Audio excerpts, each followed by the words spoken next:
What's up, guys? Wouldn't you know it, it's about time to get to the ECU install on this, get the Holley in here so we can run the LS. But in order to do that, we got to start with taking the old harness out. So for now, let's jump over here in the engine bay. The more I look at this engine harness, the more this section and then this kind of whole upper band looks like it doesn't actually attach to the one that goes to the starter wires. So I'm going to start cutting these off and see where that gets us as I work through the rest of this. I know this all looks like a lot, but we might have some good news here. So I've gone ahead and I've cut all of these. This whole harness, which has these emission sensors, engine harness I would call it, appears to be separate from the main harness, which is this one right here, that then runs up and then goes all the way out there, back around. So that might be the chassis harness, and this is just an engine harness, which I hopefully then can just pull this out and replace it with the Holley Terminator harness. So that'll be cool.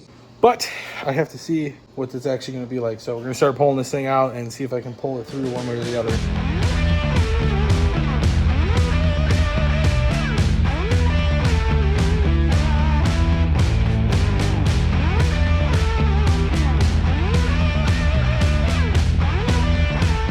So we got that harness pulled out, but I want to show you guys this. I did have to cut one small ground wire right here.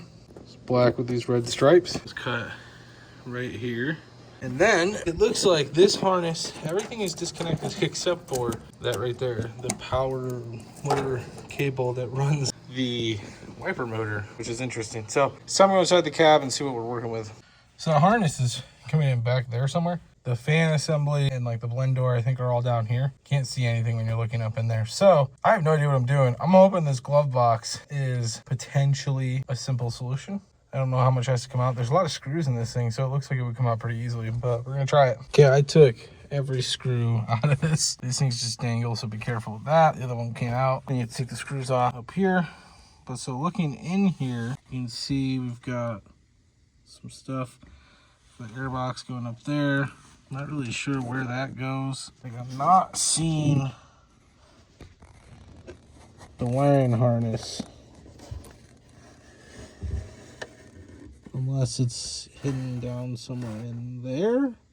Okay, everything I just did was completely pointless. We don't need to pull it out. You live and you learn, I guess. But on this one, shout out to Flake Garage. He's got a video on how to pull the harness out of the truck, and it's a pretty clear video. So the only thing that needs to be saved with the harness is the wiper harness, which is a bunch of blue wires, and then there's like a ground wire that's going in. And that ground wire is the one that I cut, the black with the red stripes. That's kind of done. He pulls the harness apart, and I'm thinking I might just follow suit. I don't know if it's necessary to pull it apart as much, but we might do that just to be safe and make sure that we don't mess with the wiper motors. I want the wires for the wiper motor to work. And his video shows clearly a way to do it, so I'd rather follow suit with something that I can do and know that it's going to work. So I'm going to start cutting kind of through any of these pieces that hold it together so I can pull any of them back if I don't need them. And you can see that wiper harness one is right here, and that comes in all the way at the very end of it. Start cutting that out and see what we got.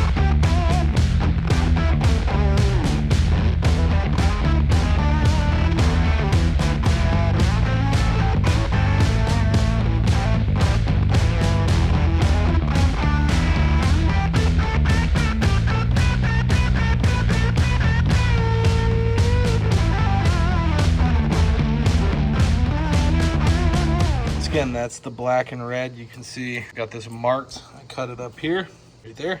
But I've got the harness separated from the wipers down to the base here. We got to pop this out. I tried to pull it out just now, but it's pretty tight. So got to pop that out, make sure we're not going to cut anything we don't want to cut. And then once we do that, we can start cutting here, or we can go inside and start getting the harness off the ECU and get the ECU out. So I was able to pop this out.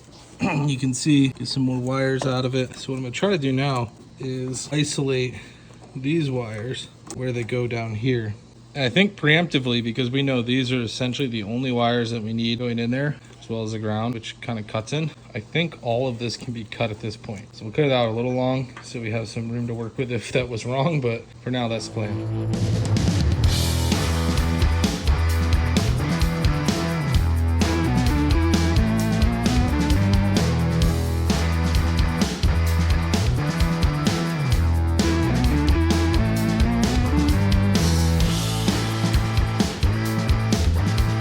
So inside the cab, got 3 screws on this panel. They're Those two. There's one on the lower side here. So I guess it makes it 4 total. And then you probably have to pull this screw, if not the second screw here, to get this panel up so you can get this out from underneath it. All right, only half of, well, one of those worked. These ones just free spin, old plastic. So I tried to pull this one up, broke. So I'm just gonna drill the center out and put some new ones in. All right, and we got two, I believe they're 10 millimeters to hold this on. Here's our harness clips. They go down in here. One bolt the ECU, and then see if we can get these plugs off.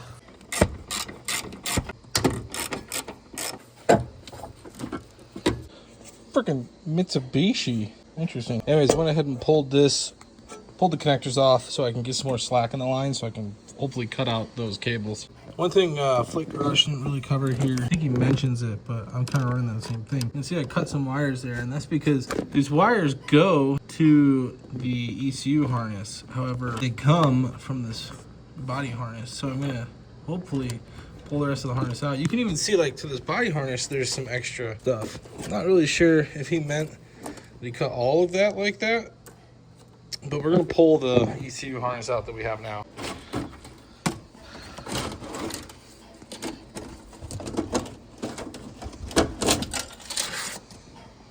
There we go. So there's more than a few left behind.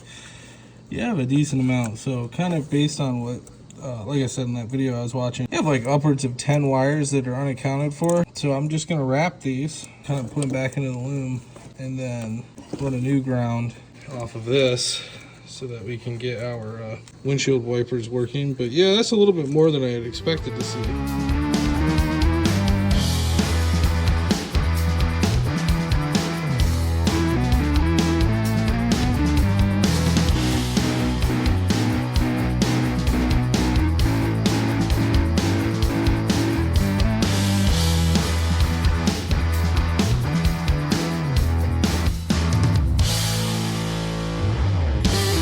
Now I'm gonna leave these things kind of loose.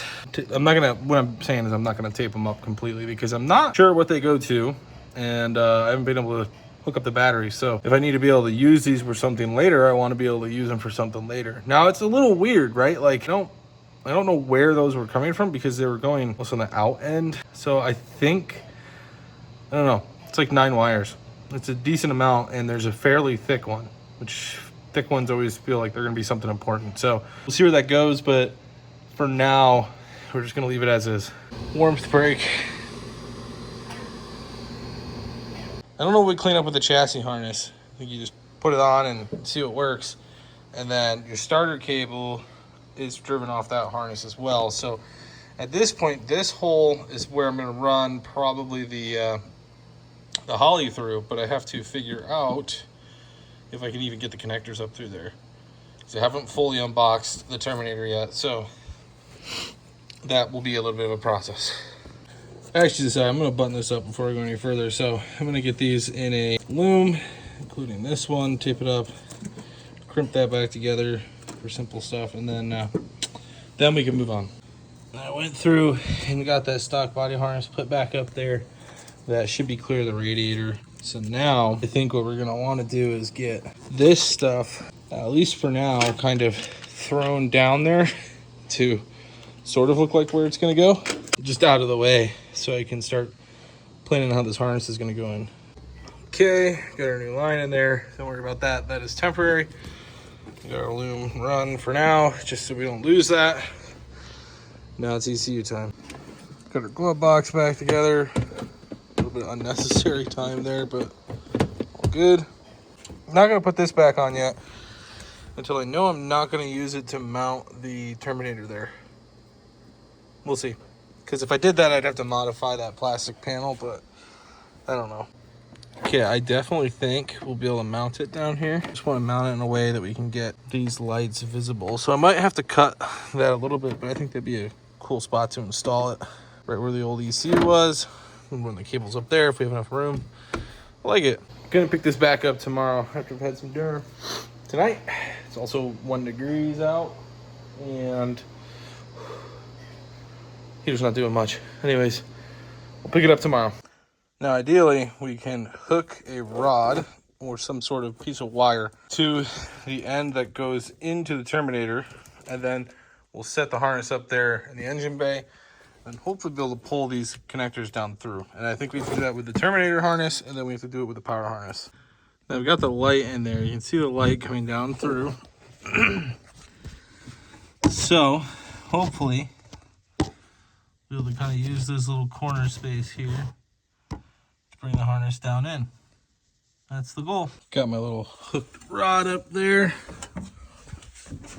Here, snag that on the harness and see if we can pull it in. There we go. Wasn't too much wrestling, honestly. I just had to make sure it went straight up instead of down. There they are. We'll feed it down there and work it in from there. Test fit-ish.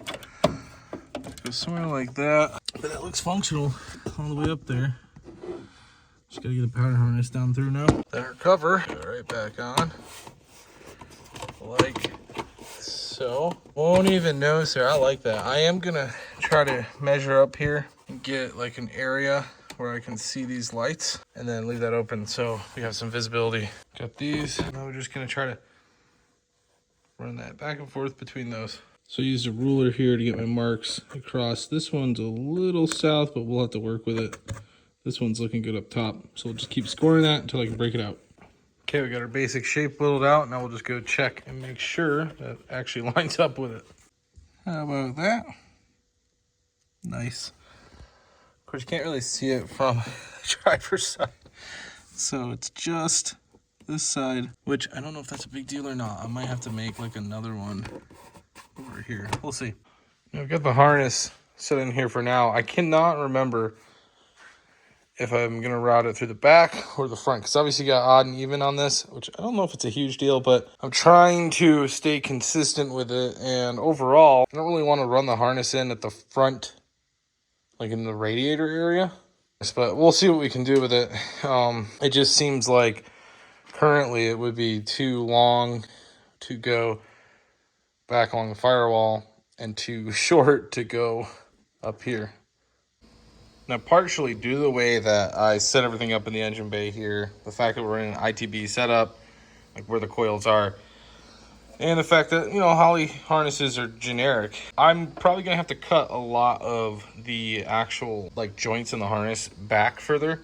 So, for instance, I think I'm going to start over here. We've got our map sensor, and then we've got even ignition. That stuff is going to be really over on this side here. So, that's like all the way on the wrong side. And honestly, I'm feeling like I already took enough of your guys' time for this video with getting the old harness out, getting the ECU installed, clearing up that panel, and then getting everything kind of in the engine bay. I think we'll leave it to its own video as far as cutting up the Holley harness and changing the lengths and changing the runouts to the actual location that they need to be. I think that'll be worthy of its own video at this point. So, that being said, I'm going to cut that one off here. Thanks for watching. Catch you guys in the next one.